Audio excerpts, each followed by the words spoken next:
Bonjour les Tilous, c'est Packboy pour un anime review sur Dragon Ball Super, car oui, comme promis, au mois de juillet, c'est une totale Akira Toriyama, que des émissions entièrement dédiées à ce mangaka de génie, et quoi de mieux que commencer par l'anime review du premier épisode de Dragon Ball Super, tout un jour avec des petits goodies, des petits trucs pour illustrer tout simplement ce mois totalement Toriyamaesque. Vous verrez que Toriyama c'est véritablement un monde entier complètement créé par ce génie de malade. Alors, quoi penser de Dragon Ball Super? Donc, on va commencer par ce qui est la première chose qu'on voit, donc c'est aussi bien l'opening que l'ending. Donc c'était juste pour dire un petit mot sur les musiques. Donc j'ai pas eu envie déjà de me tirer une balle dans la tête, donc je trouve les musiques bien entraînantes, bien pop justement dans la culture populaire, et pourtant sans être trop niaiseux, j'ai envie de dire, comme nos amis québécois le diraient. Et pour expliquer ce que dire niaiseux, c'est-à-dire donc trop mielleux tout simplement, trop naïf et débilos comme pourrait être de la pop japonaise commerciale.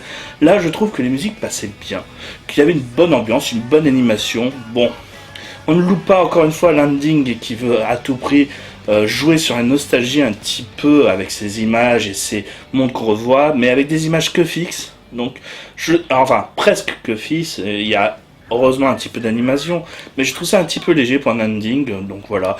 Mais ça reste, on va dire, bon enfant, et ça joue sur la fibre nostalgique, j'apprécie beaucoup. D'ailleurs, l'ensemble de l'épisode, donc là on va parler maintenant de l'épisode et non pas ce qui est un petit peu en dehors, l'opening et l'ending, est vraiment, justement nostalgique, on est vraiment content de revoir un petit peu tous les personnages. Il n'y a pas tous les personnages, il y en a qui sont prévus d'ailleurs d'être présentés pour l'épisode numéro 2, c'est là où je suis d'ailleurs déçu de ce qui se passe dans l'épisode, vous allez comprendre pourquoi.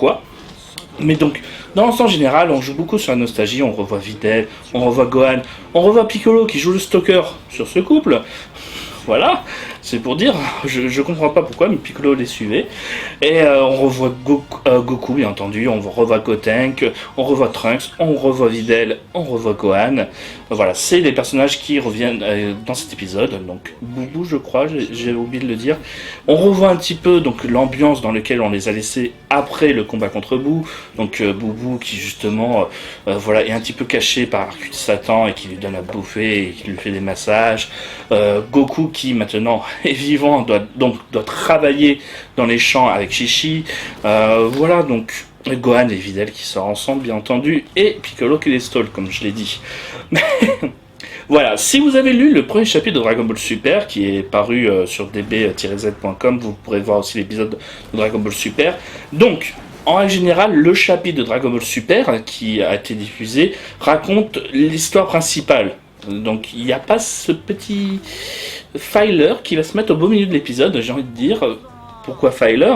Parce que c'est quelque chose de rajouté qui n'est pas vraiment utile à la narration à part nous ennuyer. Donc en fait en gros, Goku fait les champs, il va avoir Tortue Géniale, Hercule pardon, qui va lui donner un petit peu d'argent enfin un petit peu d'argent, des millions d'argent, des millions de zénith, qui ont d'ailleurs l'image d'Akira Toriyama en robot dans les billets, donc c'est marrant cette petite référence. Et voilà, il leur donne de l'argent, et donc Goku et Chichi sont contents parce que Goku va pouvoir retourner s'entraîner chez Kaiyo, et voilà, et c'est Goten d'ailleurs qui lui donne cette idée de lui dire là c'était de l'argent, comme ça lui permet d'être tranquille. Et voilà, Chichi elle s'en fout de rien. Voilà. Il y a Tortugine qui apparaît sur le coup aussi. Comme c'est en japonais, j'ai pas compris pourquoi, mais je soupçonne Chichi étant donné que Goku est un petit peu un irresponsable, que ce soit en tant que mari et en tant que père, parce qu'il les abandonne à nouveau et pour sûrement encore des mois, puisqu'il va s'entraîner chez Kaiyo. Je me dis qu'en fait ce Tortugine doit être l'amant de Chichi. Enfin, je pense, hein. Deux soupçons comme ça. Et voilà. Donc vous vous direz, tiens, tu viens de me résumer l'épisode, mais ça dure 20 minutes, ça? Sérieux? Juste ça, ça dure... Bah non, ça dure pas 20 minutes. Donc il faut meubler. Et comment meubler? Donc Gohan et Videl, voilà, donc les choses deviennent sérieuses entre eux. Et donc Goten, en tant que frère de Gohan, décide de vouloir faire un cadeau à Videl.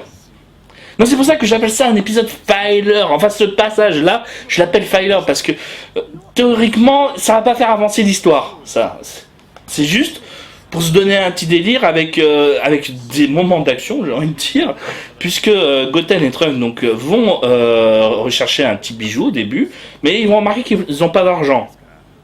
Donc voilà.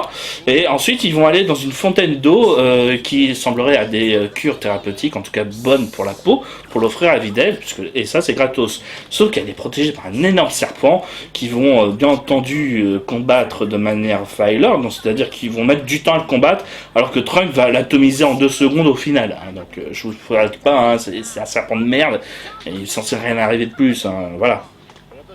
Il y a aussi un petit court passage qui est aussi dans le manga de Dragon Ball Super que j'ai oublié de mentionner, où Beerus justement va sur une planète, mange le repas, il est empoisonné, il détruit la planète. Donc voilà, il n'y a pas quelque chose de nouveau. À part le fait que peut-être que c'est incohérent, mais de ce que j'ai compris, peut-être qu'ils vont pas mettre la même timeline des films dans le film Dragon Ball Super. En fait, Dragon Ball Super, de ce que j'ai compris, mais après c'est que des rumeurs, hein, je ne vais pas confirmer la chose, mais ça veut refaire un petit peu Battle of God, Fukatsu no F et tout ça, ça va expliquer en fait tout ce qui s'est passé avant, pendant et après. Donc voilà, tout en refaisant un petit peu ces 2 films en quelque sorte pour les mettre sur une bonne timeline et les mettre dans une suite logique. Bon, vous me direz, les films ont toujours été un petit peu hors sujet et jamais dans la timeline de la série, donc ça peut expliquer qu'ils puissent avoir 2 timelines différentes.